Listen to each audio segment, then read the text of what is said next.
Hello മക്കളെ, അപ്പോൾ എക്സാമിനറിന്റെ മറ്റൊരു ക്ലാസ്സിലേക്ക് എല്ലാവർക്കും സ്വാഗതം.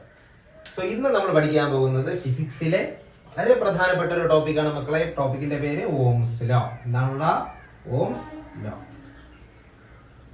മക്കളെ, എന്താണ് ഓംസ് ലോ? ഓംസ് ലോ എന്താണെന്ന് പഠിക്കുന്നതിന് മുമ്പ് വളരെ നിസ്സാരമായിട്ട് നമുക്ക് ചില കാര്യങ്ങൾ ഓർത്തു നോക്കാം. നമ്മൾ കഴിഞ്ഞ ക്ലാസ്സിൽ പഠിച്ച കാര്യങ്ങൾ നമ്മൾ പഠിച്ചിട്ടുണ്ട്. ലോകത്തെ എല്ലാ കണ്ടക്ടറുകൾക്കകത്തും എന്തുണ്ടടാ? ചാർജ് ഉണ്ട്. എല്ലാ കണ്ടക്ടറുകൾക്കകത്തും ചാർജ് ഉണ്ട്. ഈ ചാർജ് പ്രധാനമായും നെഗറ്റീവ് ചാർജായ ഇലക്ട്രോണിന്റെ ഫോമിലായിരിക്കും. ഇലക്ട്രോണുകൾ അല്ലേ? ഈ ചാർജിന്റെ ഫ്ലോ ആണെന്ത്? ഇലക്ട്രിസിറ്റി. ചാർജിന്റെ ഫ്ലോ ആണെന്ത്? ഇലക്ട്രിസിറ്റി. നമുക്ക് ഈ ഇട്ടിട്ട് മൈനസ് ഇടാം. ഈ ചാർജിന്റെ ഫ്ലോ ആണെന്തടാ? ഇലക്ട്രിസിറ്റി. മക്കളെ, വെറുതെ ഇരിക്കുന്ന ഒരു കണ്ടക്ടർ, ഈ കണ്ടക്ടറിനകത്ത് ഇലക്ട്രോൺ ഉണ്ട്, പക്ഷെ ഇതിനകത്ത് ഈ കറണ്ട് ഉണ്ടോടാ? കറണ്ട് ഇല്ല, ഇല്ലേ? എന്തുകൊണ്ട് കറണ്ട് ഇല്ല? കാരണം ഇലക്ട്രോണുകൾ ഫ്ലോ ചെയ്യുന്നില്ല. അപ്പോൾ ഒരു കണ്ടക്ടറിൽ ഇലക്ട്രോണുകളെ ഫ്ലോ ചെയ്യിപ്പിച്ചു കഴിഞ്ഞാൽ അവിടെ എന്തുണ്ടാവൂടാ? കറണ്ട് ഉണ്ടാവും. ഇലക്ട്രോണുകളെ എങ്ങനെ ഫ്ലോ ചെയ്യിപ്പിക്കാം നമ്മൾ പഠിച്ചു.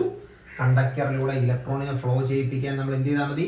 ഒരു സെല്ല് കണക്ട് ചെയ്ത് കൊടുത്താൽ മതി. നമ്മളൊരു സെല്ല് കണക്ട് ചെയ്താൽ മതി. സെല്ല് എന്ന് പറഞ്ഞാൽ ഒരെണ്ണമാണ്. ഞാൻ രണ്ടെണ്ണം വെച്ചപ്പോൾ ബാറ്ററി എന്ന് വിളിക്കാം. Combination of cell is called battery.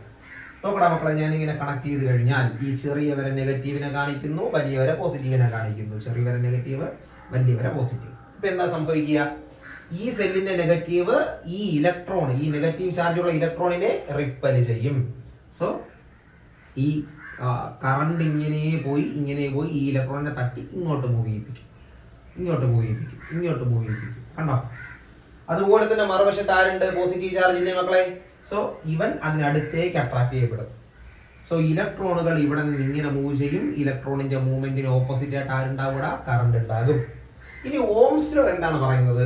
Ohm's law പറയുന്നത് ഇത്രയേ ഉള്ളൂ.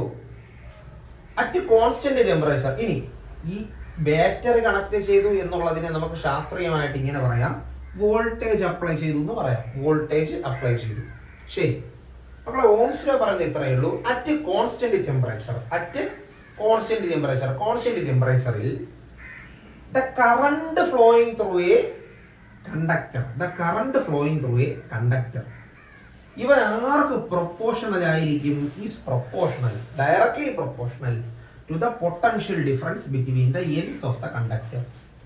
അറ്റ് കോൺസ്റ്റന്റ് ടെമ്പറേച്ചർ കോൺസ്റ്റന്റ് ആയിരിക്കുന്ന സമയത്ത് the current flowing through a conductor, ഒരു കണ്ടക്ടറിലൂടെ ഫ്ലോ ചെയ്യുന്ന current will be directly proportional ആയിരിക്കും. ആർക്ക്?